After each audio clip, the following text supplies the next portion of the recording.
kind of guy he was. Did you think that when you were, say, a teenager, I guess, you would have been a teenager in what decade? In the 50s? Yeah, back in 50s, yeah, 50s. Well, did you think that you would be a part of a university that was integrated? Did you think that you would No, be leading didn't integration? even thought about it. No. No, I never thought about it. So when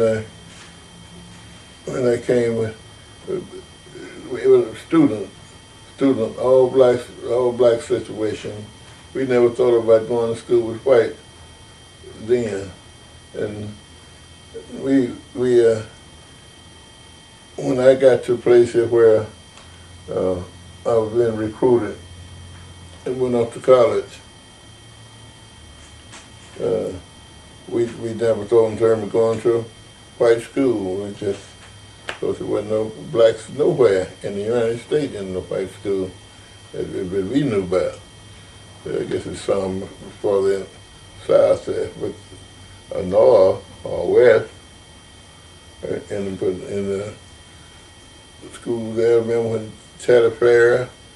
I remember when Jackie Robinson. Jackie Robinson was at UCLA, and we played a basketball game. We was in a tournament, and Jackie Robinson came out of school when he left French UCLA. They hired him at Sam Houston University in Southwest Conference.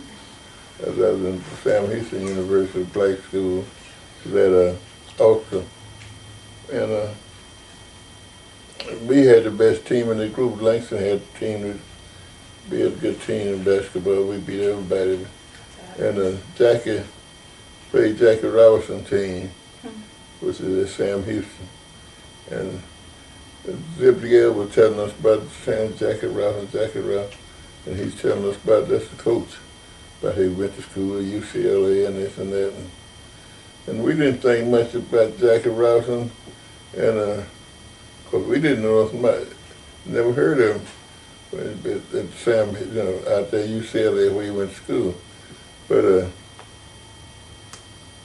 after, he stayed there a couple of years, and he quit, went playing baseball, played Kansas City Monarch baseball. And on that Monarch team, that's when he was, Brooklyn Dodgers recruited him from off that Monarch team. They took him and set him up in Canada. They still wasn't ready for no blacks to play in the United States. So he set him up in Canada, Montreal. That's where he played up there. And when he brought him down to play with the Brooklyn Dodgers, well, that thing was so tough then until even Stan Musial was the one that made it. He played with St. Louis Cardinals. Stan Musial was every team in the National Football League had gotten together.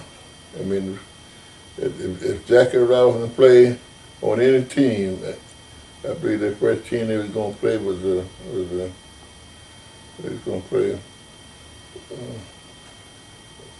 what team was that they was going to be playing? And Jackie Robinson, Cincinnati, they was going to play, we playing Cincinnati.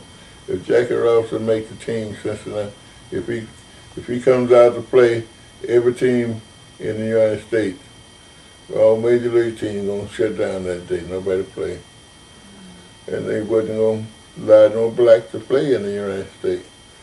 So, but Stan Musial said, we got a chance to win this national championship. Say, let's go ahead and let's don't pay that no attention. As colored ball, if they want to use him, so we don't even worry about that.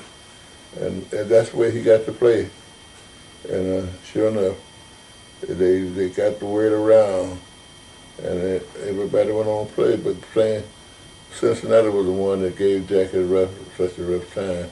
They wanted to bring the black cats out on the field. And Hey, Jackie, here's your buddy.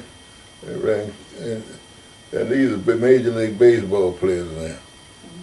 Bringing black cats out on the field to tease Jackie Robinson, but that's really plain. That kind of stuff there, but come to think about it, when you get to, come to think about it, kids only be baseball team. You didn't have to be a college graduate to play on the baseball team. They was high school graduates, and they thought like high school people thought. That's the way they thought. Their thinking is that's the way they were. In other words, their thinking is on the high school level. So. Did you, when you were 15, this is follow up on Shannon's question, did you consider it unfair, unjust, wrong that you couldn't go to a white college or white university? Yep. You guys really? Yep, and we didn't think anything about it, and in fact, we just didn't even think about going to. So you didn't have that idea, Doctor, when you go to think about us as a 15, 16-year-old boy. We just didn't even think about that because we didn't think in terms of being wrong. We were thinking in terms of going to college. And going to college, it would be, if we could get in one of these black schools, that's what we're trying to get there.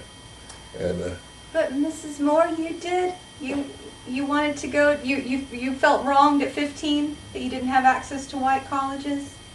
Oh yeah, we She's that so activist back there. Well, yeah, that's. Yeah, we didn't think in terms of. We just didn't think in terms of going to white school there. In fact, that wasn't in our conversation. And when you meet other black students, and nobody's thinking about going to a white school.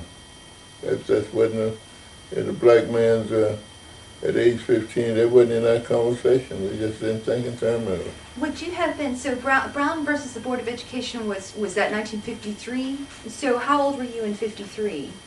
Grown and married. Oh, okay.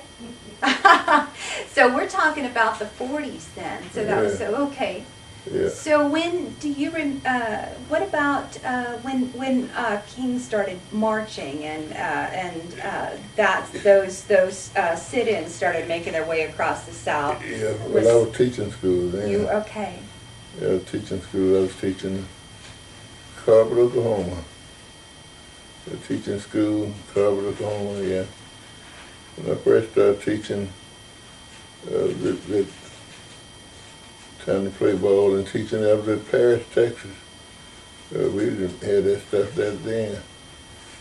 And we had one person that made, I believe Marcus Haynes, I believe, was the only person we knew from Langston that played on. He didn't play on recruitment you'd be recruited. First recruitment was the Globetrotters, and the Globetrotters, he being Jewish, and he traveled